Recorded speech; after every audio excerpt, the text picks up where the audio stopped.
ఇస్తున్నారు. సమాజ్వాదీ పార్టీ అఖిలేష్కి దాదాపుగా అన్ని పార్లమెంటు సీట్లు ఉన్నాయి, అన్ని అసెంబ్లీ సీట్లు ఉన్నాయి సార్. ప్రధాన ప్రతిపక్ష నాయకుడు అక్కడ.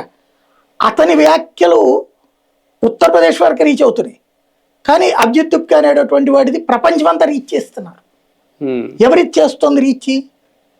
Facebook, Twitter, Insta. వీళ్ళకి ఎవరు నడిపిస్తున్నారు?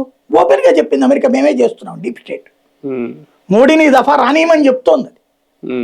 చైనా చెప్తోంది, చైనాకి సంబంధించిన సోషల్ మీడియా వింగు, అమెరికాకి సంబంధించిన సోషల్ మీడియా వింగు, పాకిస్తాన్కి సంబంధించిన సోషల్ మీడియా వింగు, ప్రపంచవ్యాప్తంగా ఉన్న యాంటీ హిందుత్వ, యాంటీ నేషనలిస్ట్ బ్యాచీలన్నీ కూడా మోడీని గద్దెకి దించాలని చూస్తున్నారు.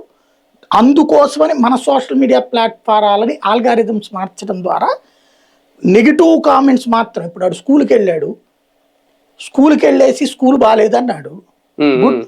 ఆ స్కూల్లో ఉన్న పిల్లలు చెప్పారా, తల్లిదండ్రులు చెప్పారా? నువ్వు వెళ్తే అడిగితే చెప్పారు.